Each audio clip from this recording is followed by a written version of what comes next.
Hi guys, welcome to revision time. आज है 7 मई 2025। चलिए आज के करंट अफेयर्स हम स्टार्ट करते हैं। अगर आप सभी को ये वीडियो हेल्पफुल लगे तो इसे लाइक ज़रूर कर दीजिएगा और इस तरीके की कम टाइम के करंट अफेयर्स की वीडियो के लिए चैनल को भी ज़रूर सब्सक्राइब कर लीजिए। आप डेली अपने बहुत कम समय में डेली करंट अफेयर्स कंप्लीट कर सकते हैं। तो चलिए स्टार्ट करते हैं आज के सारे करंट अफेयर्स के क्वेश्चन। मगर उससे पहले जान लेते हैं 7 मई को पूछे गए क्वेश्चन का सही आंसर क्या है। चुनौतियाँ मुझे पसंद है पुस्तक का विमोचन किसने किया? Option A Narendra Modi, option B Yogi Adityanath, option C Anandiben Patel, option D Jagdeep Dhankhar. इसका सही आंसर है ऑप्शन डी जगदीप धनखड़। उपराष्ट्रपति जगदीप धनखड़ ने इस पुस्तक का विमोचन किया। वही ये पुस्तक आनंदीबेन पटेल पर लिखी गई है। चलिए अब आज के सारे करंट अफेयर्स के क्वेश्चन हम स्टार्ट करते हैं। क्वेश्चन नंबर 1, मई 2025 में भारतीय चुनाव आयोग ने कितने नए सुधार की घोषणा की? इसका आंसर है 3। मई 2025 में भारतीय चुनाव आयोग ने 3 नए सुधारों की घोषणा की है। इसमें से पहला है मृत्यु पंजीकरण डेटा का इलेक्ट्रॉनिक एकीकरण, दूसरा है अधिक मतदाता अनुकूल वोटर सूचना पर्ची, तीसरा है BLOs के लिए फ़ोटो पहचान पत्र। इसका उद्देश्य चुनावी प्रक्रिया में बेहतर पारदर्शिता लाना तथा नागरिकों का विश्वास बढ़ाना है। भारतीय निर्वाचन आयोग भारतीय संविधान के अनुच्छेद 324 के तहत स्थापित एक संवैधानिक निकाय है और वर्तमान में हमारे मुख्य निर्वाचन आयुक्त हैं ज्ञानेश कुमार। नेक्स्ट क्वेश्चन, 2 मई 2025 को भारतीय वायुसेना ने किस एक्सप्रेसवे पर लड़ाकू विमानों की इमरजेंसी लैंडिंग का परीक्षण किया? इसका आंसर है गंगा एक्सप्रेसवे। भारतीय वायुसेना ने गंगा एक्सप्रेसवे पर लड़ाकू विमान की इमरजेंसी लैंडिंग का परीक्षण किया। ये लैंडिंग 2 मई 2025 को हुई। इस प्रक्षेपण का आयोजन शाहजहांपुर उत्तर प्रदेश में किया गया। ये अभ्यास गंगा एक्सप्रेसवे के शाहजहांपुर में 3.5 किलोमीटर लंबी हवाई पट्टी पर आयोजित किया गया था। इस अभ्यास में उन्नत लड़ाकू और परिवहन विमानों द्वारा उड़ान भरना और उतारना शामिल था।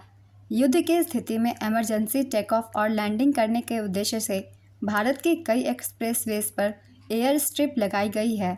ये एक्सप्रेसवे मेरठ से प्रयागराज तक 12 जिलों से होकर जाएगी। इसकी कुल लंबाई 594 किलोमीटर है। नेक्स्ट क्वेश्चन, हाल ही में विश्व प्रेस स्वतंत्रता दिवस कब मनाया गया? इसका आंसर है 3 मई। यह दिवस विश्व भर में मीडिया की आज़ादी के महत्व के बारे में बताता है और पत्रकारों की सुरक्षा के लिए आवाज़ उठाने के लिए प्रेरित करता है। इसकी शुरुआत 1994 में हुई थी। नेक्स्ट क्वेश्चन, विश्व प्रेस स्वतंत्रता सूचकांक 2025 में भारत किस स्थान पर है? इसका आंसर है 151वें स्थान पे। विश्व प्रेस स्वतंत्रता सूचकांक 2025 में भारत 151वें स्थान पे आया। विश्व प्रेस स्वतंत्रता सूचकांक 2025 से रिलेटेड चलिए सारे पॉइंट्स को एक बार देख लेते हैं। इस सूचकांक में पहले स्थान पे नॉर्वे रहा, दूसरे स्थान पे फिनलैंड, तीसरे स्थान पे डेनमार्क और भारत का स्थान इसमें है 151वां। सूचकांक की जारी करता है रिपोर्टर्स विदाउट बॉर्डर्स। इसके नाम याद रखिएगा, इससे क्वेश्चन पूछे जाते हैं। अन्य चर्चित देशों की रैंक है 20वें स्थान पे है ब्रिटेन, 57वें स्थान पे अमेरिका, 158वें स्थान पे पाकिस्तान, 178वें स्थान पे चीन, 180वें स्थान पे इरिट्रिया। इरिट्रिया इस सूचकांक में आखिरी स्थान पर है। वर्ष 2024 में भारत को 159वां स्थान मिला था। नेक्स्ट क्वेश्चन, दिल्ली की CM रेखा गुप्ता ने अंतिम मील कनेक्टिविटी के लिए किस योजना के तहत 400 ई-बसों को मंजूरी दी? इसका आंसर है देवी। दिल्ली की मुख्यमंत्री रेखा गुप्ता ने 400 ई-बसों को हरी झंडी दिखाई। देवी का पूरा नाम है Delhi electric vehicle interconnected service. DEVI bus सेवा का उद्देश्य बस टर्मिनलों और मेट्रो स्टेशन के बीच अंतिम मील कनेक्टिविटी को बढ़ावा देना और राष्ट्रीय राजधानी में प्रदूषण को कम करने में सहायता करना है। नेक्स्ट क्वेश्चन, केयर एज राज्य रैंकिंग 2025 में समग्र रूप से पहले स्थान पर कौन सा राज्य है? इसका आंसर है महाराष्ट्र।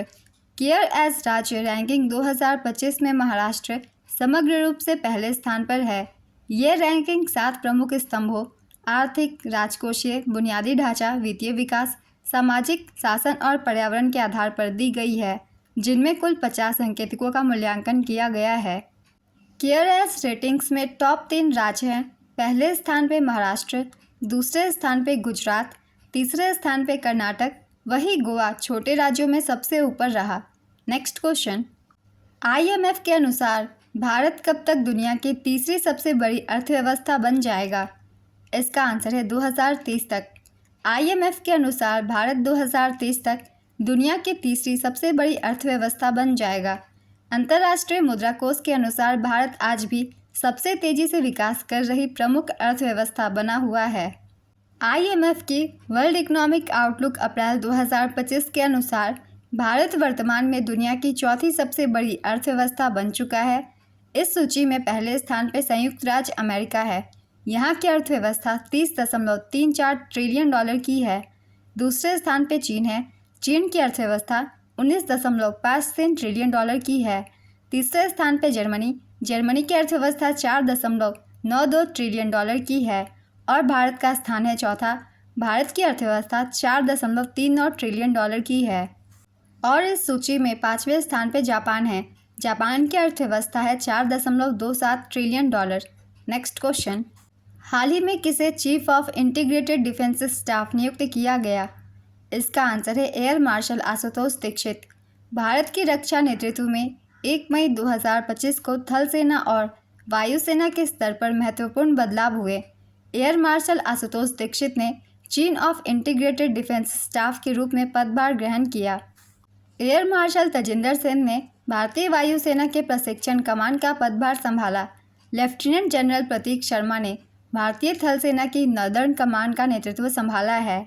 नेक्स्ट क्वेश्चन, IMF द्वारा जारी ऋण से GDP अनुपात के मामले में शीर्ष पर कौन है? इसका आंसर है सूडान। IMF द्वारा जारी ऋण से GDP अनुपात के मामले में सूडान शीर्ष पर रहा। इस रिपोर्ट का नाम है IMF की फिस्कल मॉनिटर रिपोर्ट। ये रिपोर्ट बताती है कि किसी देश के ऊपर उसकी GDP की अपेक्षा कितना गुना ऋण है। रिपोर्ट के अनुसार देशों की रैंकिंग है। पहले स्थान पे सूडान, यहाँ के ऋण है 252%। दूसरे स्थान पे जापान 234.9%। तीसरे स्थान पे सिंगापुर 174.9%। इस सूची में 8वें स्थान पे अमेरिका है। इसकी ऋण क्षमता है 122.5%। 21वें स्थान पे चीन है, इसकी है 96%। इस सूची में भारत की रैंक है 31वीं। भारत की ऋण क्षमता है 80%। नेक्स्ट क्वेश्चन, हाल ही में प्रीमियर लीग सीज़न 2024-25 का खिताब किस टीम ने जीता? इसका आंसर है लिवरपूल। लिवरपूल ने प्रीमियर लीग चैंपियनशिप 2024-25 जीती। लिवरपूल ने अपना 20वां टॉप डिवीज़न खिताब जीता, जिसे वह मैनचेस्टर यूनाइटेड के रिकॉर्ड की बराबरी कर ली है।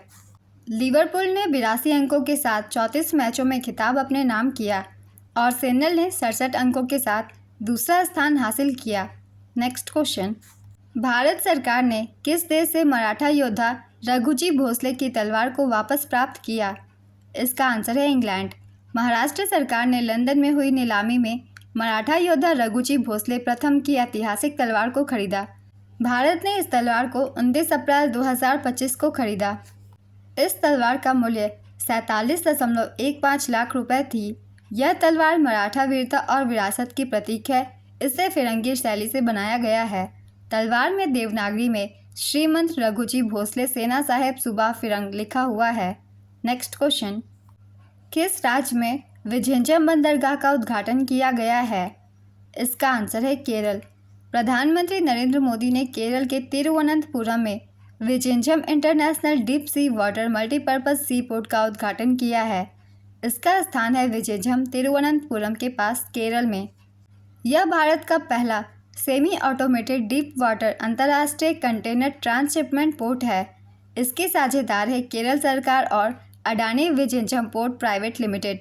इसमें कुल निवेश राशि है 18,000 करोड़ रुपए से अधिक। इसे भारत के समुद्री व्यापार को बढ़ाने और वैश्विक स्तर पर मजबूत बनाने के लिए बनाया गया है। नेक्स्ट क्वेश्चन, अमेरिकी राष्ट्रपति डोनाल्ड ट्रंप ने किसे अमेरिका के संयुक्त राष्ट्र का राजदूत बनाया है? इसका आंसर है माइक वाल्ज।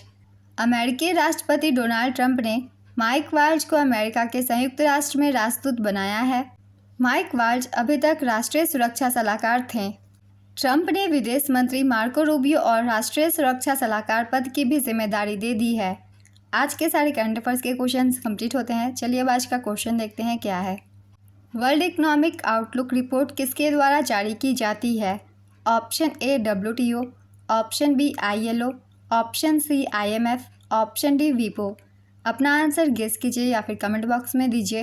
अगर आप सभी को ये वीडियो हेल्पफुल लगी हो तो इसे लाइक ज़रूर कर दीजिएगा और इस तरीके की कम टाइम की करंट अफेयर्स की वीडियो के लिए चैनल को भी ज़रूर सब्सक्राइब कर लीजिए। फिर मिलते हैं अगली वीडियो के साथ। आप सभी को थैंक यू।